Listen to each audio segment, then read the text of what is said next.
Hello guys, welcome back to Sociology classes BA Part 2 Sociology second paper lesson 11. Today our topic is process of social changes, urbanization, industrializations, modernizations and Sanskritizations. Okay, so आज का हमारा topic है सामाजिक परिवर्तन की प्रक्रियाएं, नगरीकरण, औद्योगिकरण, आधुनिकीकरण तथा संस्कृतिकरण. Okay, so let's begin this video on this topic. Okay,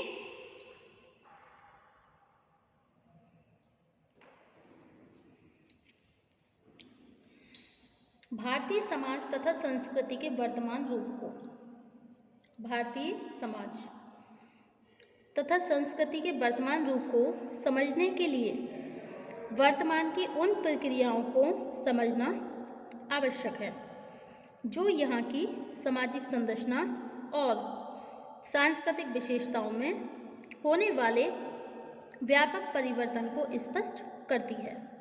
okay, doctor Yogendra Singh ने अपनी पुस्तक, कौन सी पुस्तक है इनकी, modernisation of Indian tradition. Okay, modernisation of Indian tradition में भारतीय समाज और संस्कृति में होने वाले परिवर्तन, ओके, की प्रक्रियाओं को 4 आधारों पर स्पष्ट किया है. कितने आधारों पर? 4 आधारों पर. फर्स्ट क्या है? उद्विकासीय उपागम. ओके, सेकंड है आपका संरचनात्मक उपागम एंड थर्ड है सांस्कृतिक उपागम तथा द्वंद्वात्मक ऐतिहासिक उपागम. ओके, इसके बाद भी उन्होंने भारत के संदर्भ में उद्विकासीय उपागम को अधिक महत्व नहीं दिया. मेंडल ने इनके अतिरिक्त कुछ ऐसी प्रक्रियाओं का भी उल्लेख किया जो भारत की परंपरागत संस्थाओं और पुरानी मनोवृत्तियों में होने वाले परिवर्तन को स्पष्ट करती है. ओके, इस संबंध में सबसे प्रमुख योगदान एम.एन. श्रीनिवासन का है. उन्होंने अपनी पुस्तक social change in modern India, क्या नाम है इनकी पुस्तक का? Social change in modern India. Okay, आधुनिक भारत में सामाजिक परिवर्तन में सामाजिक परिवर्तन की प्रक्रियाओं को 2 भागों में डिवाइड किया. मतलब उन्होंने अपनी पुस्तक social change in modern India has divided in 2 parts.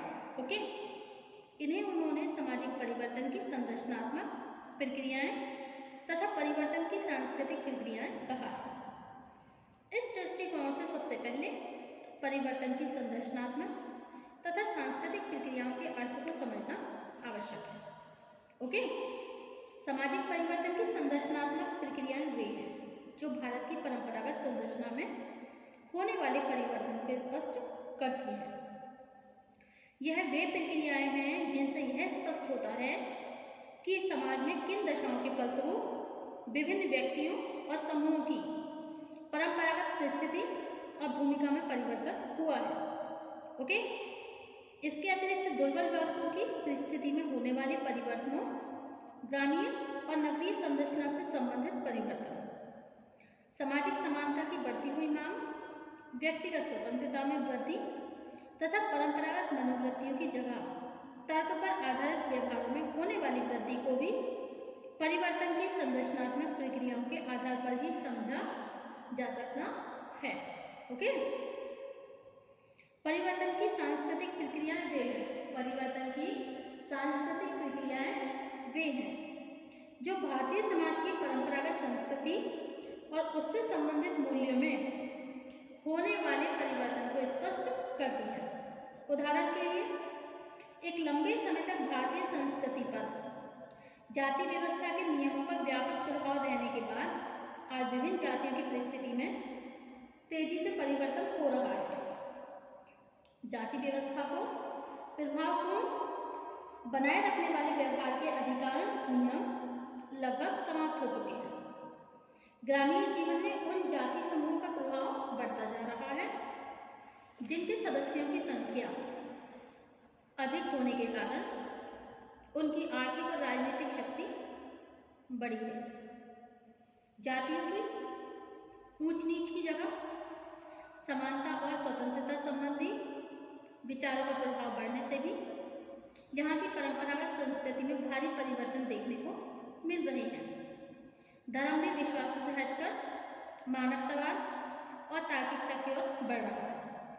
इसका तात्पर्य है कि सामाजिक परिवर्तन की सांस्कृतिक प्रक्रियाएं यह स्पष्ट करती हैं कि परंपरागत व्यवहारों की तुलना में आज हमारे सांस्कृतिक व्यवहारों में किस प्रकार परिवर्तन हो रहा है।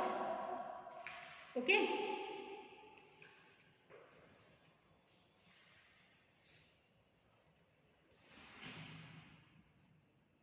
अब नेक्स्ट टॉपिक है हमारा नगरीकरण, अर्बनाइजेशन। ओके, नगरीकरण वह महत्वपूर्ण प्रक्रिया है जिसने भारत के परंपरागत सामाजिक ढांचे को बदलने में व्यापक योगदान किया है। ओके, नगरीकरण का अर्थ अकॉर्डिंग टू E.F. बेगल ग्रामीण क्षेत्रों का नगरीय क्षेत्रों में बदलने की प्रक्रिया का नाम ही नगरीकरण है। ग्रामीण क्षेत्रों का मतलब जो गांव होते हैं, उन गांव को नगर में जो बदलने की प्रक्रिया होती है। ओके, तो इसी का नाम ही क्या होता है? नगरीकरण होता है। Okay, we call urbanisation the process of transforming rural into urban areas. Okay, according to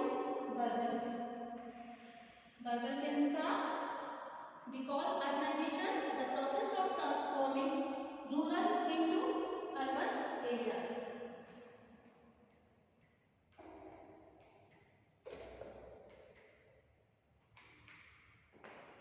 Okay, अब नेक्स्ट है अकॉर्डिंग टू फेयरचाइल्ड। फेयरचाइल्ड के अनुसार नगरीकरण का अर्थ क्या होता है? नगरीकरण नगरीय बनने की प्रक्रिया से है। ओके, नगरीकरण का जो अर्थ है the means of the urbanisation, नगरीय बनने की प्रक्रिया से है, अर्थात व्यक्तियों का नगरीय क्षेत्रों की ओर बढ़ना तथा नगरीय विशेषताओं में वृद्धि होना ही नगरीकरण कहलाता है। ओके,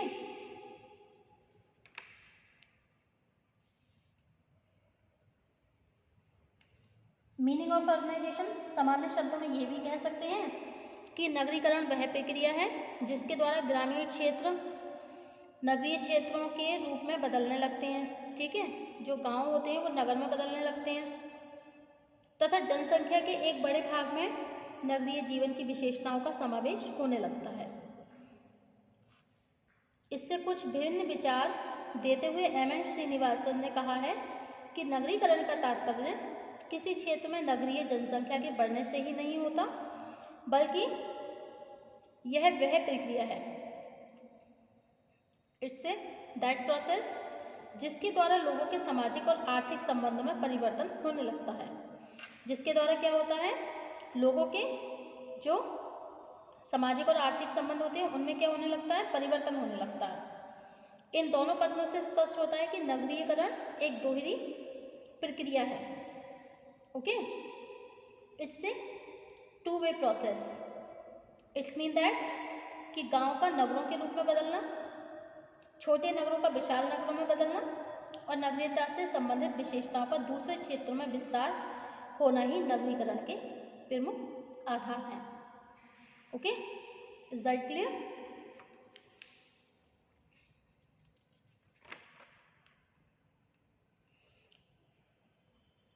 किसी समाज में जब एक बड़ी संख्या में लोग खेती को छोड़कर दूसरे व्यवसायों के द्वारा आजीविका उपार्जित करने लगते हैं, ओके, तथा उनके संबंध व्यक्तिवादी, स्वार्थ प्रधान तथा औपचारिक बनने लगते हैं, तब इसी दशा को हम नगरीकरण कहते हैं। ओके, और कुशलता को अधिक महत्व देते हैं। कुशलता को अधिक महत्व मिलने से सामाजिक स्तरीकरण का पुराना रूप बदल गया। आज भारतीय समाज में भी खुला हुआ स्तरीकरण विकसित होने लगा है। ओके, फर्स्ट पॉइंट है इसमें स्त्रियों की स्थिति में सुधार, स्त्रियों की स्थिति में सुधार, the condition of the women, improve in the condition of the women.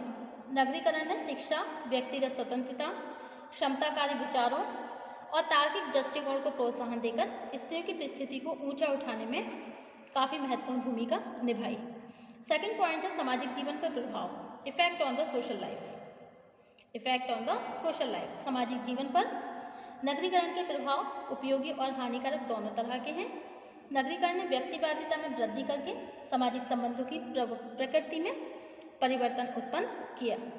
गंदी वस्तुओं की बढ़ती हुई समस्या, अपराधों में वृद्धि, मानसिक तनाव, बढ़ता हुआ प्रदूषण, नशीले पदार्थों का सेवन आदि सामाजिक जीवन पर नगरीकरण के कुछ प्रमुख दुष्प्रभाव हैं। ओके, अब नेक्स्ट है धार्मिक जीवन, धार्मिक जीवन पर प्रभाव, effect on the religious life. Okay, नगरीय जीवन शैली में धार्मिक रूढ़ियों, व्यर्थ के कर्मकांडों, पुरोहित वर्ग के अलौकिक अधिकारों और धार्मिक कट्टरता आदि का कोई महत्व नहीं होता। ओके, नेक्स्ट है ग्रामीण जीवन पर प्रभाव, urbanisation and social change. Okay, effect on the life of urbanisation. Okay, M. S Rao अपनी पुस्तक नगरीकरण तथा सामाजिक परिवर्तन, अर्बनाइजेशन एंड सोशल चेंज में ग्रामीण जीवन पर नगरीकरण के व्यापक प्रभावों का उल्लेख किया है। उनके अनुसार नगरीकरण के फलस्वरूप गांव में मुद्रा का प्रचलन बढ़ा और जजमानी प्रथा भी समाप्त हो गई। ग्रामीणों का रहन सहन, व्यवहार के तौर तरीके, इन सब में भी काफ़ी चेंजेस होने लगा।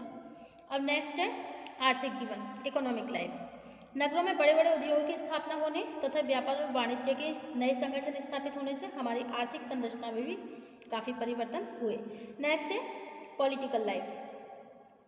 आज किसी समाज की संरचना को राजनीतिक व्यवस्था से अलग करके नहीं समझा जा सकता। ओके, नगरों के विकास में पहले राजनीति का संबंध केवल शासक, राजा के पुरोहित, सलाहकार और नियुक्त अधिकारियों की इच्छाओं तक सीमित था, लेकिन नगरीकरण के प्रभाव से यातायात संचार के साधनों में काफ़ी वृद्धि हो गई है। इस प्रकार स्पष्ट होता है कि नगरीकरण को सामाजिक परिवर्तन की एक प्रमुख संरचनात्मक प्रक्रिया कहा जाता है। ओके, अब नेक्स्ट टाइम पे हमारा नेक्स्ट टॉपिक होगा औद्योगिकरण, इंडस्ट्रियलाइजेशन, इंडस्ट्रियलाइजेशन। ओके, औद्योगिकरण। So thank you for watching my YouTube channel, thank you so much.